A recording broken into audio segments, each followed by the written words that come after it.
Alhamdulillahilladzi hadana li hadza wa ma kunna linahtadiya laula an hadana Allah. Asyhadu an la ilaha illallah wahdahu la syarika lahu innahu la ilaha wahid. Allahu la ilaha illa huwa rabbul arsyil azim. Allahu la ilaha illa huwa al-hayyul qayyum. Allahu la ilaha illa huwa ar-rahmanur rahim. Muslimin muslimat yang dimuliakan Allah, marilah mengawali majelis kita pada kesempatan ini. Senantiasa kita memanjatkan puja dan puji kehadirat Allah Rabb seluruh alam, karena hanya dengan rahmat dan petunjuk serta karunia-Nya kita bisa mendatangi majelis ini. Dan saudara, kita akan masih melanjutkan bahasan kita, yaitu ciri-ciri amalan dari orang-orang musyrik dan orang-orang kafir. Pada tahap ini kita akan masih melanjutkan tempo dulu. Kita sudah menganalisa semuanya ciri-ciri itu berdasarkan Al-Quran yang ternyata jumlahnya sangat banyak sekali. Yang pertama, berhukum agama selain dari hukum yang diturunkan Allah. Yang kedua, memiliki kitab selain kitab yang diturunkan Allah. Kemudian mengimani hadis selain hadis yang diturunkan Allah. Yang keempat, mengimani sebagian Al-Quran dan mengingkari sebagian yang lain. Yang kelima, tidak mau mengikuti apa yang diturunkan Allah atau tidak mau mengikuti wahyu. Yang keenam, apabila dikatakan la ilaha illallah, dengan sombong mereka mengaku tidak cukup. Yang ketujuh, ketika hanya disebut nama satu Tuhan saja mereka merasa benci.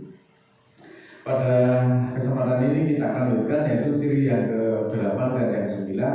Ini perlu kita sekali lagi mencermati dan berhati-hati. Siapa tahu dari sekian banyak ciri-ciri yang diterangkan melalui Al-Quran ini ada salah satu yang kita lakukan. Ini yang perlu sangat berhati-hati. Jangan-jangan kita sudah seperti ngaji tapi ternyata masih disebut musyrik, tapi ternyata masih disebut kafir. Nah, itu kita perlu kehati-hatian. Ciri yang ke-8 yaitu mencintai seseorang sebagaimana mencintai Tuhan atau mencintai Allah.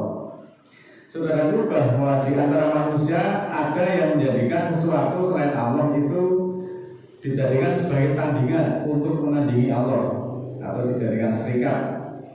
Yang mereka cintai itu seperti halnya mereka mencintai Allah. Adapun untuk orang-orang yang beriman, yang imannya kuat, maka cintanya hanya kepada Allah satu-satunya. Mereka menjadikan sebagai tandingan Allah yang mereka cintai seperti halnya mereka mencintai Allah. Maksudnya Allah dari apa yang mereka tandingkan dan dari apa yang mereka serikatkan. Saudaraku, bahwa mencintai cinta yang ditujukan kepada yang selain Allah, mereka mencintai dengan penghormatan dan ketundukan sebagaimana mereka mencintai dan tunduk kepada Allah. Maksudnya sebagaimana mereka mencintai Allah. Sedangkan untuk orang-orang yang beriman lebih kuat cintanya kepada Allah. Artinya melebihi cintanya kepada siapapun. Cinta kepada Allah tetap harus menjadi prioritas dalam hidup dan kehidupan mereka. Allah terangkan dalam surat kedua, surat Al-Baqarah ayat 165. A'udzubillahi minasyaitonir rajim. Bismillahirrahmanirrahim. Wa minan nasi may yattakhidhu min dunillahi andada yuhibbunahum kahubbillah. Walladzina amanu asaddu hubbillah walau yarawul ladzina dzalamu idh yarawna al-'adaba anal quwwata lillahi jami'an wa anallaha shadidul 'adzab. Yang artinya selengkapnya sebagai berikut. Dan dari manusia ada yang mengatakan selain Allah sebagai tandingan. Mereka mencintai sebagaimana mereka mencintai Allah. Dan orang-orang yang beriman sangat di dalam mencintai Allah. Kalau melihat orang-orang zalim ketika mereka melihat siksaan, bahwa kekuatan semuanya kepunyaan Allah semuanya, bahwa Allah adalah sangat kuat dalam siksaan. Selanjutnya dalam surat ketiga, surat Ali Imran ayat 31, Qul in kuntum tuhibbunallahi fattabi'uni yuhibbukumullahu wa yaghfir lakum dzunubakum wallahu ghafurur rahim. Katakanlah, jika kamu mencintai Allah, maka ikutilah aku. Niscaya Allah akan mencintaimu dan mengampuni bagimu dosa-dosamu. Dan Allah Maha Pengampun lagi Maha Penyayang. Ini kata Nabi di dalam Al-Quran. Selanjutnya akan ada penjelasan lagi menurut Al-Quran. Jadi ciri yang ke-8 tadi yaitu mereka mencintai seseorang sebagaimana mereka mencintai Allah. Itu juga termasuk ciri-ciri amalan dari orang-orang yang disebut orang-orang musyrik.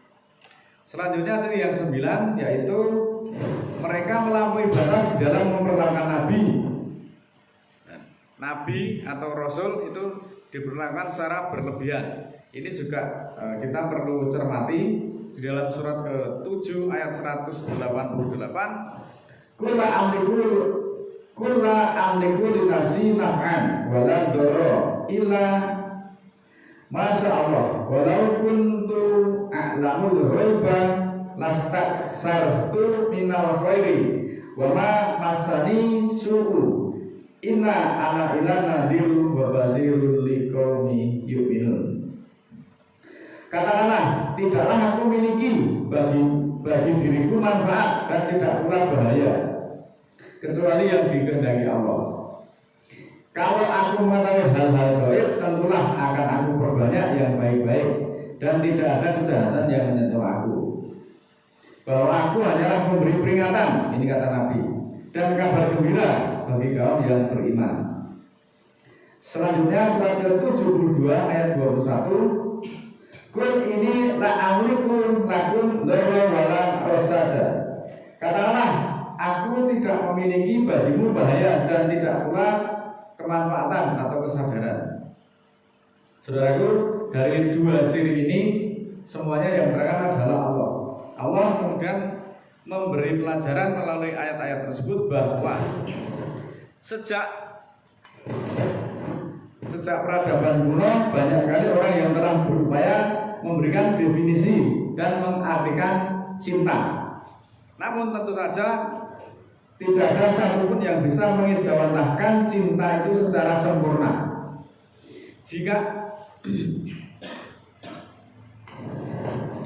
Jika cinta kepada pasangan membuat dua insan merindu ketika 2 hari saja tidak bertemu, lantas bagaimanakah jika kita mencintai Allah? Ini menjadi pemikiran untuk kita semuanya. Lalu benarkah cinta kita kepada Allah sudah di atas segalanya? Mari coba kita evaluasi. Ketika dipanggil sholat Jumat saja, sudahkah kita memenuhi panggilan tersebut?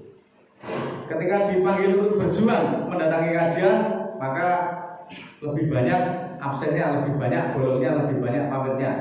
Apakah hal itu merupakan bukti cinta kita kepada Sang Pencipta? Wahai saudaraku, apakah kalian tidak merasa diberi hidup oleh Allah? Apakah kalian juga tidak merasa sebagai makhluk ciptaan Allah? Dan tidakkah kalian merasa diberi rezeki oleh Allah? Lalu kenapa ketika kita disuruh untuk sholat Jumat, untuk mendatangi kajian, untuk berinfak, berkorban, masih saja kita merasa berat untuk melaksanakannya? Apakah itu bentuk cinta kita kepada Allah? Maka sebaiknya kita jangan hanya mengejar saldo dunia saja, tetapi juga marilah kita tingkatkan saldo untuk akhirat.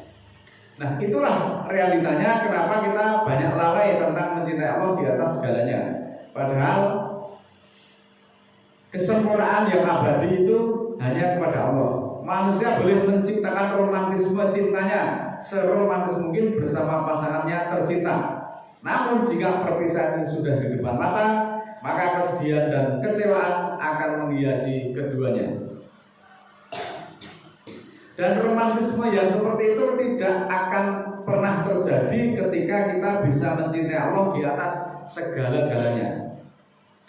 Allah bisa menciptakan kesempurnaan dan kenyamanan yang akan membebaskan rasa tak nyaman bagi setiap insan yang bisa mencintainya, akan mencintai Allah di atas segala-galanya.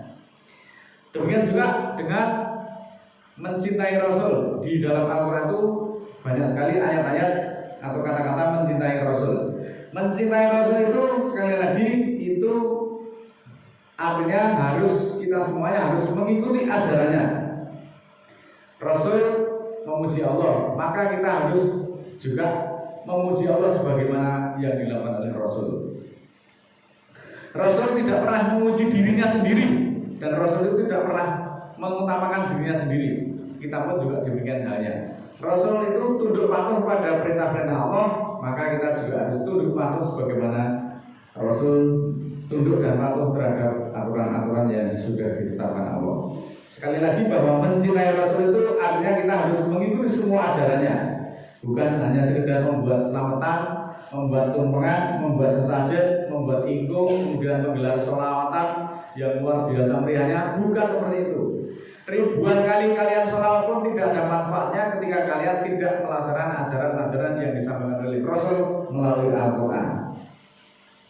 Rasul itu juga tidak mengetahui hal-hal yang gaib, tetapi kenapa kalian justru mengada-ada menyampaikan bahwa Rasul itu mengetahui ciri-ciri gaib dan sebagainya. Dalam Al-Quran dijelaskan Rasul itu tidak pernah mengetahui hal-hal yang gaib.